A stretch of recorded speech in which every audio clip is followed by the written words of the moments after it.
اعوذ باللہ من الشیطان الرجیم بسم اللہ الرحمن الرحیم الحمد للہ والصلاة والسلام علی رسول اللہ وآل رسول اللہ واللعنۃ الدائمہ علی اعدائہم اعداء اللہ اما بعد فقد قال اللہ تبارک وتعالی فی کتابہ المجید وفرقانہ الحمید وقولہ الحق وتوکل علی الحی الذی لا یموت۔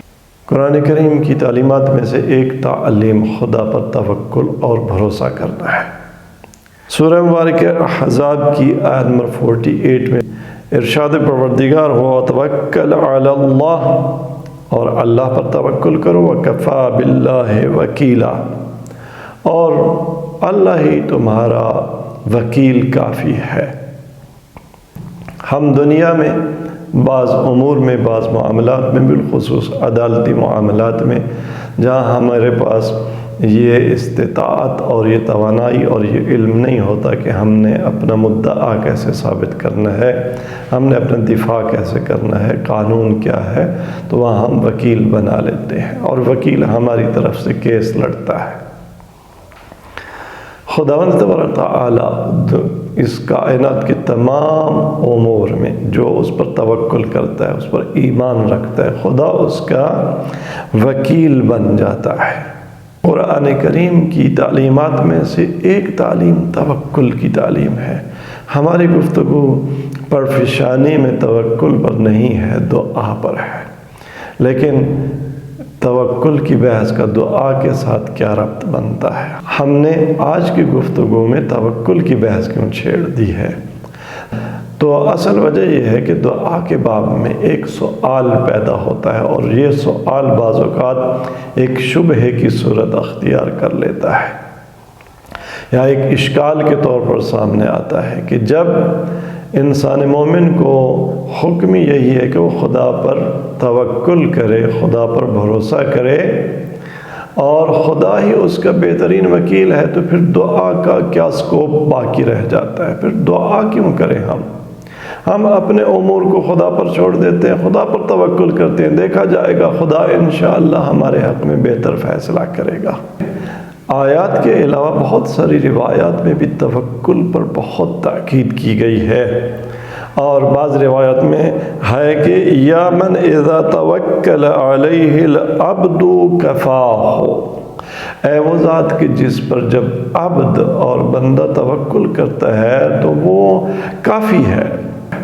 تو ان آیات اور ان روایات کی روشنی میں یہ سوال پیش آتا ہے کہ بھلا دعا توکل کے ساتھ منافات نہیں رکھتی؟ جب توکل ہی کی بنیاد پر اور توکل ہی کے ذریعے ہم غنی ہیں اس بات سے کہ ہم اپنے امور کو خود دیکھیں، خدا ہمارے امور کو دیکھتا ہے، خدا ہماری مشکلات کو دور کرتا ہے، خدا ہم سے آفات ٹال دیتا ہے اس شخص سے جو خدا پر توکل کرتا ہے، تو پھر بھلا دعا کا سکوپ کیا رہ جاتا ہے؟ پھر دعا کی ضرورت کیا ہے؟ یہ ایک سوال ہے۔ آج کی گفتگو میں ہم تھوڑا سا اس سوال کا جائزہ لیں گے، اس سوال کا جواب کیا ہے، اس شبہے اور اس اشکال کا جواب کیا ہے، یہ دیکھنے کی کوشش کرتے ہیں۔ تو اس سوال کا جواب یہ ہے، دعا توکل کے ساتھ کوئی منافات نہیں رکھتی۔ دعا کی اپنی جگہ ہے اور توکل کا اپنا مقام ہے۔ توکل کب کی کرنا ہے، توکل کی شرائط کیا ہیں؟ دیکھیں، توکل کی چند ایک شرائط ہیں۔ ان شرائط میں ایک شرط یہ ہے کہ توکل کا یہ قطعی طور پر مطلب نہیں ہے کہ انسان اپنے امور کے جو مادی اسباب خدا نے رکھے ہیں ان اسباب کا سہارا نہ لے اور ان اسباب کو ترک کر دے، ایسا قطعاً توکل کا مطلب یہ نہیں ہے۔ آپ نے وہ واقعہ سنا ہوگا کہ ایک شخص، ایک اعرابی جناب سرکار رسالت میں آپ صلی اللہ علیہ وسلم کی خدمت میں حاضر ہوا، اونٹ پر آیا، اور جب محضر رسول میں پہنچا تو آپ صلی اللہ علیہ وآلہ وسلم نے اس سے پوچھا کہ آیا تو نے اپنے اونٹ کو باندھا ہے یا نہیں؟ تو اس نے کہا کہ میں نے خدا پر توکل کر کے اونٹ کو چھوڑ دیا ہے۔ تو آپ نے فرمایا کہ نہیں، پہلے اونٹ کا زانو باندھو اور پھر خدا پر توکل کرو۔ تو اونٹ کا زانو باندھنا یہ مادی اسباب کو بروئے کار لانا ہے۔ دیکھیں، کبھی بھی مادی اسباب جو کسی مصیبت سے بچنے کے، کسی نعمت تک پہنچنے کے، ان کو ترک نہیں کرنا۔ ان کو ترک کر کے دعا مانگنا ایسے ہے کہ جیسے بغیر کمان کے تیر چلانا۔ مادی اسباب کو دعا پر بھروسہ کرتے ہوئے چھوڑنا یا مادی اسباب پر بھروسہ کرتے ہوئے دعا کو چھوڑنا، یہ دونوں غلط ہیں۔ نہ دعا کا دامن چھوڑنا ہے، نہ مادی اسباب کا دامن چھوڑنا ہے۔ حتیٰ کہ ایک روایت پہ میں نے دیکھا ہے کہ حضرت موسیٰ علیہ نبینا علیہ السلام بیمار ہو گئے، تو آپ کو بعض اصحاب نے یہ مشورہ دیا کہ یا نبی اللہ فلاں جڑی بوٹی تناول فرمائیں تاکہ آپ کی یہ مرض دور ہو جائے، آپ صحیح ہو جائیں، صحت پا جائیں۔ تو آپ نے فرمایا کہ میں خدا پر توکل کرتا ہوں اور خدا مجھے شفا دے گا۔ تو خطاب آیا، اے موسیٰ، کیا تو نے اپنے توکل کے سہارے میری حکمت کو باطل کرنا چاہا ہے؟ یعنی کیا؟ یعنی حکمت پروردگار یہ ہے کہ انسان بیماری میں دوا استعمال کرے اور دوا کو چھوڑ کر، علاج معالجے کو چھوڑ کر توکل تو علی اللہ، یہ ٹھیک نہیں ہے۔ تو خداوند تبارک تعالیٰ خطاب ہے کہ اے موسیٰ، جب تک تو وہ دوا، وہ جڑی بوٹی نہیں کھائے گا، استعمال نہیں کرے گا، تجھے شفا حاصل نہیں ہوگی۔ بس مادی اسباب کو ترک کر کے جس طرح سے توکل ٹھیک نہیں ہے، اسی طرح سے اسباب میں سے ایک سبب دعا ہے۔ تو توکل کے سہارے دعا کو چھوڑنا، جس طرح دوا کو چھوڑنا جائز نہیں ہے، اسی طرح سے دعا کو چھوڑنا بھی جائز نہیں ہے۔ تو معاملہ یہ نہیں ہے کہ دعا توکل کے ساتھ منافات رکھتی ہے۔ دراصل توکل کے بارے میں ہمارا تصور غلط ہے۔ توکل کے بارے میں ہمیں اپنا تصور درست کرنے کی ضرورت ہے، اور تصور یہی درست ہونا چاہیے کہ مادی اسباب کو توکل کے سہارے کبھی بھی آپ نہ چھوڑیں۔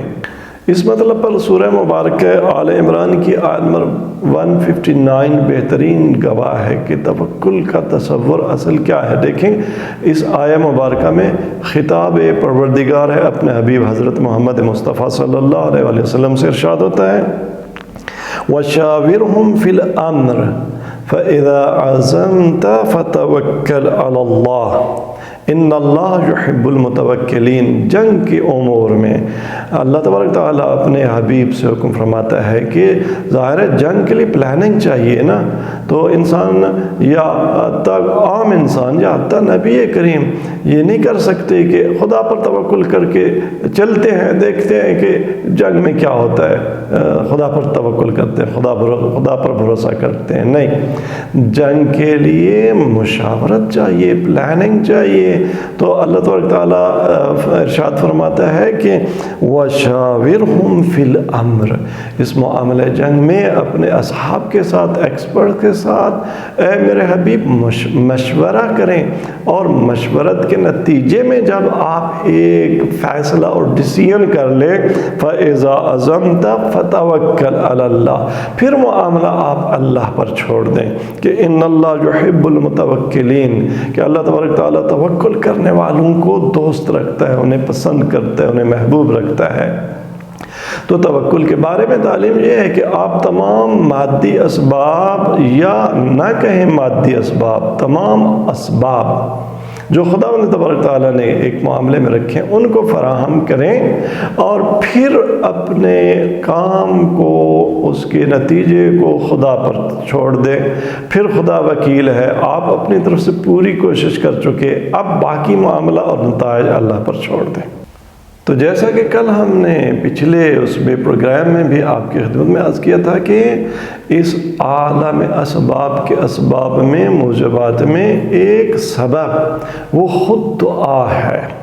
تو جس طرح سے مادی اسباب کا سہارا لیے بغیر توکل جائز نہیں ہے، دیکھیں اونٹ کا اگر زانو باندھے بغیر توکل کمپلیٹ نہیں ہوتا، اگر دوا کھائے بغیر توکل کی شرائط پوری نہیں ہے، تو دعا کے بغیر بھی توکل کی شرائط پوری نہیں ہے۔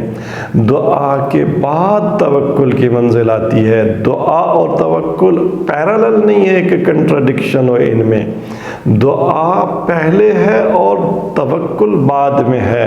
تو بنابراین دعا کو چھوڑ کر کبھی بھی توکل نہیں کیا جا سکتا، جیسے کہ دوا کو چھوڑ کر توکل نہیں کیا جا سکتا۔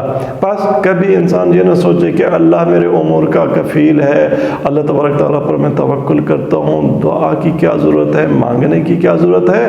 جب تک نہیں مانگیں گے، جب تک اللہ کا نبی بھی دوا نہ کھا لے، جب تک اللہ کا نبی بھی اپنی قوم سے ایکسپرٹ سے مشورت نہ کر لے، خدا ان کے توکل کو قبول نہیں کرتا۔ خدا فرماتا ہے میرا جو نظام ہے اس کو فالو کرو، پھر بعد میں توکل کرو۔ تو اسی طرح سے جب تک انسان دعا نہ کر لے اپنی حاجت کے طلب کرنے کے لیے، تمام مادی اسباب کو بھی بروئے کار لائے اور دعا بھی کرے، دوا بھی کھائے اور دعا بھی کرے، پس ایسے شکوک و شبہات کی بنیاد پر، ایسے سوالات کی بنیاد پر کبھی بھی ہماری دعا کی پرواز میں خلل نہیں آنا چاہیے، اور ان شکوک و شبہات سے من جملہ اس شبہ سے ہم پرفشاں ہو جائیں، تاکہ ہماری اڑان عالم ملکوت کی طرف بالا سے بالا، اوپر سے اوپر ہو۔ اگلی گفتگو تک کے لیے اپنا خیال رکھیے گا، مجھے اجازت دیں۔ السلام علیکم ورحمۃ اللہ وبرکاتہ۔